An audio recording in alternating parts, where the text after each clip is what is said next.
has been a tough couple weeks in Topeka. 3 homicides, the victims ages 18, 17, and of course 5-year-old Zoe Felix. Many of you are asking questions. We are too. Shawnee County District Attorney Mike Kagay is here to answer a few of those. Welcome, District Attorney Kagay. Thank you so much for being here. Thank you for having me. I'd like you to clear up a couple things. First of all, regarding the Zoe Felix case and some questions people have had in regards to the suspect, Michael Cherry. Some people are saying that there was a prior case involving him and your office either dismissed charges or elected not to file charges. Did you have any prior contact with Michael Cherry before last week?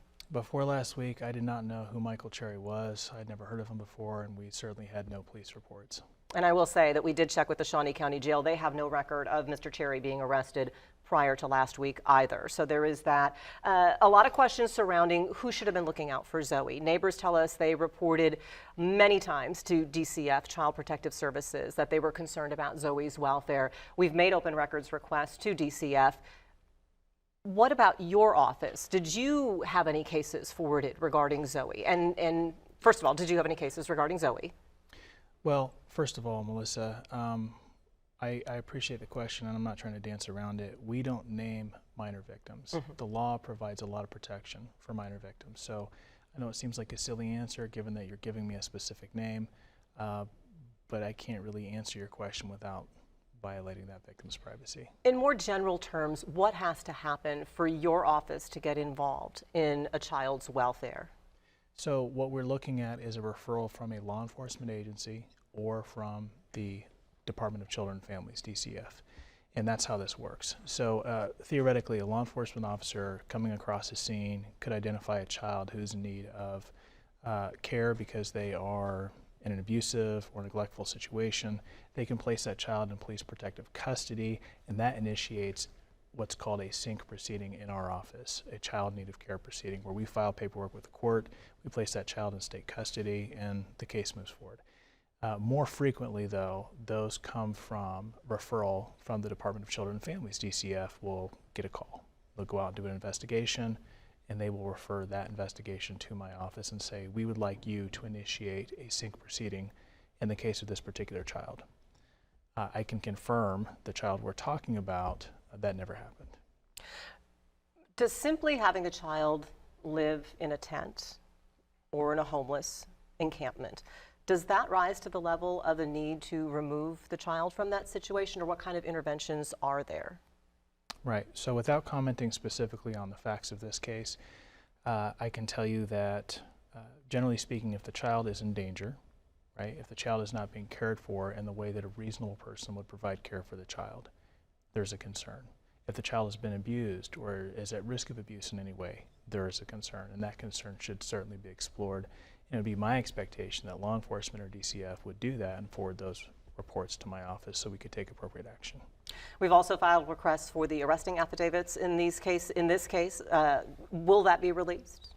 That is a judgment call for the court. So, are you objecting to it? I'm not sure if I can comment on something that is a pending motion. Okay. So what I'll do is I'll wait for the court to make their ruling. Fair enough. And then we'll go from there. Fair enough. And even if there is information released, we understand that both parties have the right to redact some of the information, withhold some of it. That's correct. Because of the case. This is 28 homicides this year in Topeka. Of those, there are 8 victims under the age of 18. One victim who was 18, the most recent young man who was killed last night. How tough is that for your office? It's heartbreaking, Melissa. It's all these cases are difficult. Anytime somebody loses their life, it's difficult. It's hard. When it's someone who's more vulnerable, it makes it that much harder. And not just in a homicide case, but anytime somebody in that position is harmed. We have a lot of Jessica's Law offenses, unfortunately, in this community where a child under the age of 14 has been sexually abused, has been raped. These cases will break your heart, and there's a real human cost to handling this kind of case and doing the work that we do. And we know that going in, but it's definitely challenging. I'm honored to do the work. I'm proud that this is the role that I play in it, but it really does take a toll on me, on my staff, on law enforcement, on judges. I've seen juries look at images and weep openly during a trial. Defense attorneys, they don't want to look at these things any more than we do.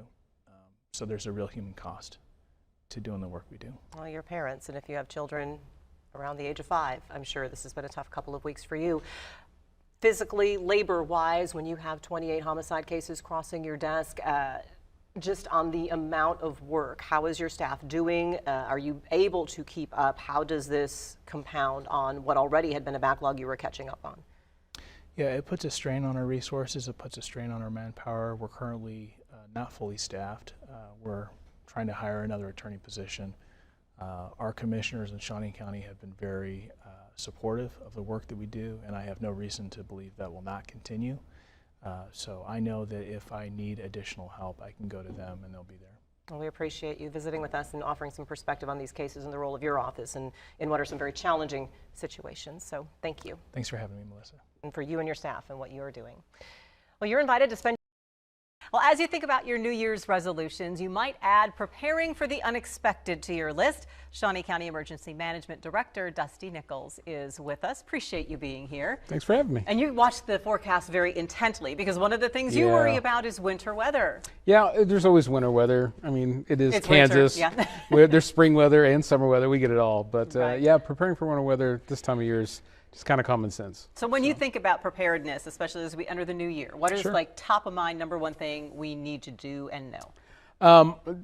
That's a really difficult question because different families are in different situations. So for me, starting with the end in mind, where do I want to be? Where's that goal? Do I want to have a communications plan or am I got the plan and now I'm looking for a kit? So trying to figure out that gap of where you're at is really probably the first thing you should do. What do we have to keep in mind when it comes to communications? I mean, it's important. Sure. I would say the number one thing is don't count on any form of communication as the only way. So have multiple versions or multiple ways to get a warning, whether it's a weather radio or a regular radio, listening local, whether it's TV, handheld, whatever, your phone. But having the battery backup, having those power things, those power sources ready to go as well. What about communicating with our families?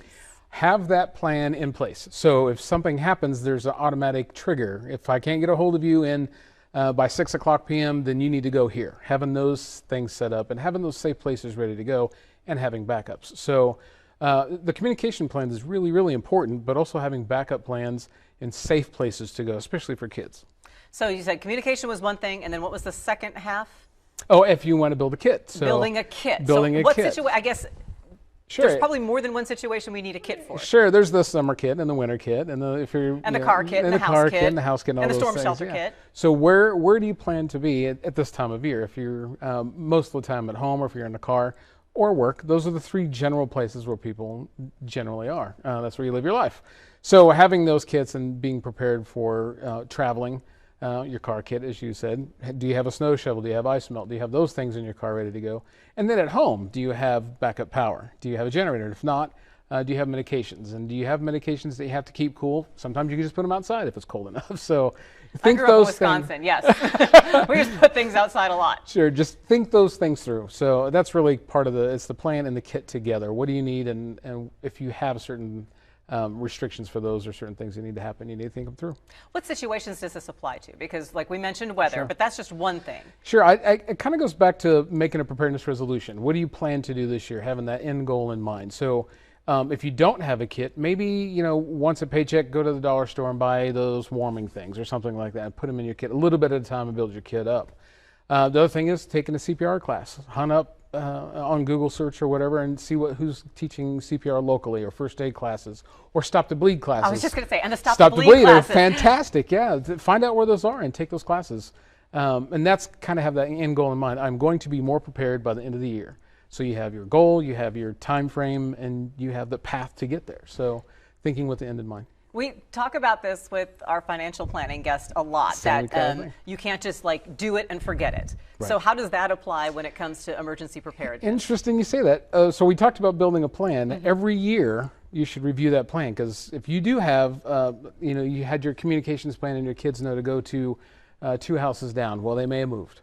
So Now, all those things were in your plan, are they still valid? So you have to validate that plan yearly. So if you do that in January, you'd pick a certain day of the year. September is usually National Preparedness Month, so we push it then, but everybody has their own time frame. So, and what things in just your getting kit it done. can maybe go bad as well that you would not need to update? Exactly. If you have a first aid kit that has certain ointments or something, and they may not be as strong, if they're in there for 2-3 years or something like that. So there's those kinds of things, and then any kind of medications that can go bad. But there's the limits on batteries and all those kinds of things that might be in your plan, in your kit. Yeah, you got to check them at least once a year. And keep the batteries charged. Yes. I've been guilty of that lately, letting the battery kind of get down below that 10%. When it happens to me is I get a new phone and I don't put the spare cord in there. So I have a new cord. So even the emergency preparedness manager, folks. Learn from me, folks. Has his moments.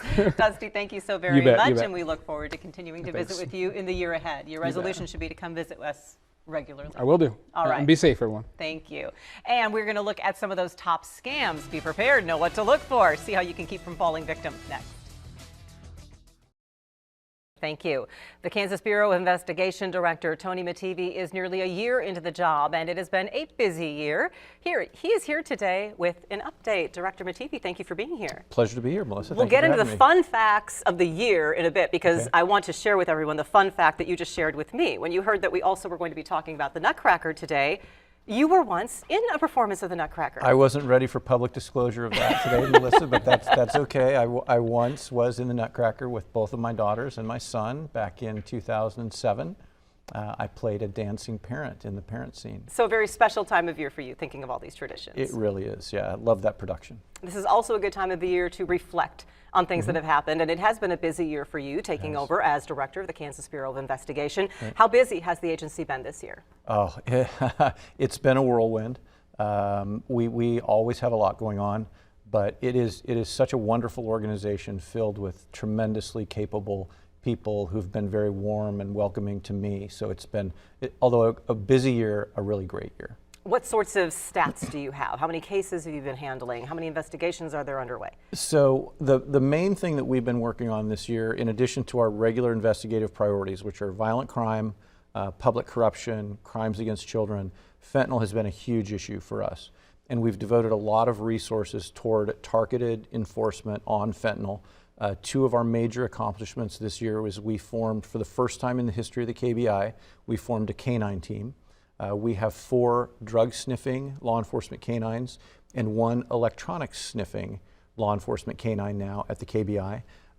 In the 6 months that they've been in operation, they have trained 1,320 hours.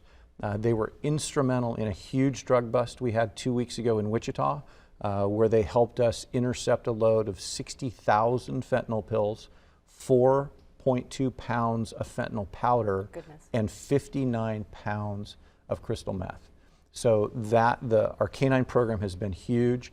And then we've been working along with our partners at the Highway Patrol and Homeland Security on what we call the Joint Fentanyl Impact Team, JFIT. Again, targeted enforcement exclusively focusing on the fentanyl problem, and they have been hugely successful as well. As you've studied the fentanyl issue and really gotten into the nuts and bolts of it, what can we expect, if anything, in terms of any legislation as we head into January and the legislature reconvening? Are there any gaps in the law? Are there any holes that you see we could fill? Yeah, so we need one little tweak to the statute. One of the statutes doesn't deal with one specific aspect of manufacturing, and we need to fix that.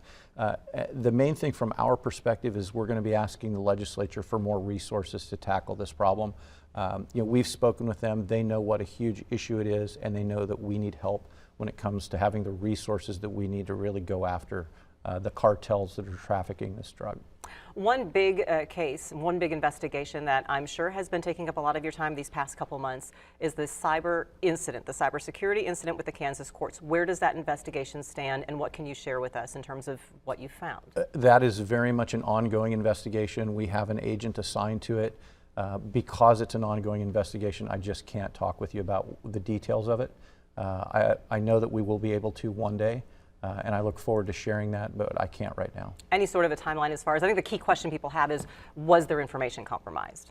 Yeah, so again, we can't go into any details about the investigation or what happened because that's something that we use on a daily basis to try to crack this case. Okay, well, we will look for those updates when you're able to give them. Besides fentanyl, what other types of opportunities or concerns do you hope to pursue in the year ahead? In the year ahead, I'm really excited about a couple of projects we have going on. We're partnering with Pittsburgh State University to build a regional crime center and forensic laboratory on the campus of Pittsburgh State. Law enforcement down there is woefully underserved right now. The public is underserved by the facilities that are available down there. Law enforcement needs more and better facilities, so we're teaming up with the university. Will it be similar to what's on Washburn's campus? That's our model. Okay. Right, we're modeling it after the very successful project that Attorney General Schmidt and KBI Director Thompson put on the campus at Washburn University. It's a great model for collaboration between academia and law enforcement, and we're going to try to replicate it down at Pittsburgh. We're going to ask the legislature to help us fund a child victim task force down in that area as well. We've had one in the northeast part of the state for a long time, and they've been incredibly successful. We're staffing one up in the west region right now, and we're going to ask the legislature to close the loop for us and give us the funding to put one in the southeast part of the state. We need, this is kind of dry, but we really need to fix the laboratory management system. It's the software that's been in place since the Graves administration. We really need to upgrade that. And then beyond that, fentanyl. Fentanyl. It's becoming a huge problem. It's literally killing Kansas kids every day, and we've got to keep devoting resources to it. We appreciate your updates on what have been the ongoing efforts there. Director Mattivi, thank you so very much. Happy holidays and have a great new year. Thank you. We'll catch up with you then. Merry Christmas. Thank you, Melissa. And the holidays are happy for many of us, but not necessarily for everyone. We'll have some advice to help you cope with grief at this time of year next. Watching 13 News, Kansas News Leader. Navigating the happy holiday season can be tough when grief has you feeling sad. Phelica Glass is a licensed clinical social worker and certified grief counselor. She is here today with a little bit of encouragement for those of us dealing with some sadness at this time of year. And I think, first of all, Phelica, hi, first of all, hello to you. I think that's one thing to reassure people of. Is it okay to feel sad? Is it okay if we're not happy all the time? Yes, I want people to be okay with being however they feel, right? So it is important that we are honest and open about what we feel, not feel like we have to stuff those feelings. I always say if we stuff it, it will eventually come out. So during the holidays, you don't have to be happy. It is absolutely okay to feel whatever you feel. I just ask people to not sit in it, but sit with it. That makes sense, actually, when you think about it. You do several tips, and I put a few of them on a list so that we can kind of go through them because, you know, we feel so much pressure. And so the first one, experiencing the emotions, like you just said, and new traditions are okay. Explain that. We try to hold on so much and think that we're betraying somebody who's no longer with us. Absolutely. So I think it's important that we remember that the traditions that we've made will continue to carry on with us, but it's absolutely okay to be accepting and open to creating new traditions that may involve new rituals of honoring the loved one and making them a part of those experiences. So one of the things I love to share is that in my losses, I have developed a memorial table in my home. So we honor all of our loved ones. People bring the cremains of their loved ones to holiday. We set them all up. We light candles and we honor them and take time to just talk about our story and our experiences. It's called, I always say it's great to share the memories, right? And so many times during the holidays, we tend to want to avoid talking about our loved one because it's going to make us sad or someone else sad. And I want you to know that it's okay to have sad moments through the holiday. It's okay if you feel like I just want to retreat. Whatever it is that you're feeling, it's okay to be honest and open with that and move forward using letting your feelings lead you, but don't get stuck in them, right? So when we talk about those traditions, creating new ones allows us to have new experiences to hold on to as we move into the future without that person here with us. Those two things kind of overlap them. The new traditions, then also on that list was the sharing your experience, but right in between there is that it's okay to say no. People aren't happy with me when I use that one. But it's true. Everyone's like, we should do this, we should do this, we should do this. And before you know it, you're overwhelmed on top of the grief. Yes. How do we learn to say no? So and how do we know when we should say no? Well, if it makes you feel uncomfortable, say no. If you really don't want to do it, say no. If it goes against the boundaries that you have in place for yourself, say no. I think it's important that we understand that during the holiday seasons, our number one answer doesn't have to be yes, because you don't have to suffer through the holidays by being in spaces with people or being in places that you're uncomfortable. It's absolutely okay to set the boundaries about what you will do for the holidays before we get to the holiday. That's true. And no long explanation needed. Because my number one rule is what? No is a complete sentence. It needs I like no that. other explanations. And be true to you is the last bullet point I had there on that list. Be true to you. How do we know what is true to us? So truthfully, it's about, can I look myself in the mirror and be okay with everything that I'm deciding to do during my holiday season? So if I wake up and I don't want to get out of bed today, it's okay to go back to bed. If I wake up and I want to go hang out, I want to laugh, I want to play, go do that too. It's about being honest with self and then looking ourselves in the mirror and saying, girl, are you okay with this? Yeah, I'm okay. All right, let's do it. And I think if we self-reflect in the mirror or wherever, That's right. we know when it's maybe not the healthiest way and need to talk Absolutely. to someone like yourself. If it doesn't feel genuine, right? So if we find ourselves in places where we're constantly having to fight to get through days, to get through events, experiencing that grief fog and thoughts and processing, it's time to see someone like me. Always good. Felicia, we'll have your link, the grief counselor, on our website. Appreciate you being here. Absolutely. Always Thanks good for having reminders. me. Thanks. Our 13 News, Kansas News Leader. scammers are out there year-round, but the holiday season seems to give them extra opportunity to play the role of Grinch. John Wurtzer is a volunteer with AARP's Fraud Watch Network. You're here to tell us what to look into, and you're in red, so you're not a Grinch. No, I'm in I'm green. not. Maybe that makes me I'm the not. Grinch. But I have been mistaken for Santa Claus. Oh, that's good. That was a That's scam. good- No. Oh, no. And that is what we're talking about. How big of a That's- problem are holiday scams? That's right. Holiday scams are a huge problem. In this year's 2023 Fraud Watch Network survey, over 80% of people surveyed said that at one time or another in their life they've been a target of a holiday scam. What are some of those common holiday scams we might see? You've got online shopping scams, and you've got fake charities out there asking for your money. And the new fastest growing one is the shipping problem notification texts and emails that are going out. So let's start with that one. What does that look like, and how can we tell that it's not quite You'll what it get seems? something in your inbox that says there's a problem with a package being delivered, and that's really big this time of year. A lot of times it'll look like a Federal Express email, but it just says Express. Or it'll look like a UPS email, but there'll be a misspelled word in United Parcel. Really don't click on them. If you think you have a package coming, find the tracking number and go to the website, because I have never had a package delivery problem that I've been notified with a message or an email like that. What about shopping scams? How can we tell that something isn't a real website or isn't a real item? You can't sometimes. We can try. How can we try? If you're to the point where you're on the website and you've never shopped there before, our best advice is to go to your favorite internet browser and type in, is Joe's StereoTurntables.com a legit website? And if you can't find anything about that website, go away.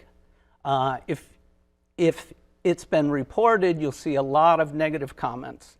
And if it's not rated up in the 85, 90% on what pops up from your search, go somewhere else. And if the price is really, really low, It's probably you're too probably good to not be true. getting a deal. If the gift card scams, how do those even work? Well, scammers go into department stores and they sneak gift cards off the rack, and they find a quiet corner and they scrape the thing off the back and they take pictures of the numbers on the back, and then they cover them back up.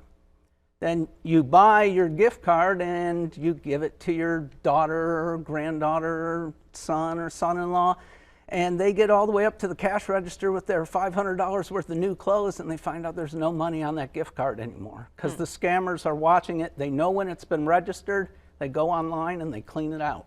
So check to make sure everything is covered and not altered in any way. The best advice is buy your gift cards online. But if you are going to buy them off the rack in the store, make sure that it's covered, first of all, and that it looks like the original covering, not something somebody tried to cover back up. All very good advice. Where else can we go to keep from becoming a victim? Where can we find more resources? At the AARP Fraud Watch Network website at aarp.org/fraud, there's all kinds of information on the latest frauds and scams. AARP has a free helpline. You don't have to be an AARP member to use any of this stuff. Our helpline is 877-908-3360. Or if you're a local community group and you want a volunteer like me to go out and give you a presentation, contact our state office and they'll set it all up for you. Sounds like a plan. John, appreciate it. Thanks so much. Thank you, Melissa. And we have been enjoying some mild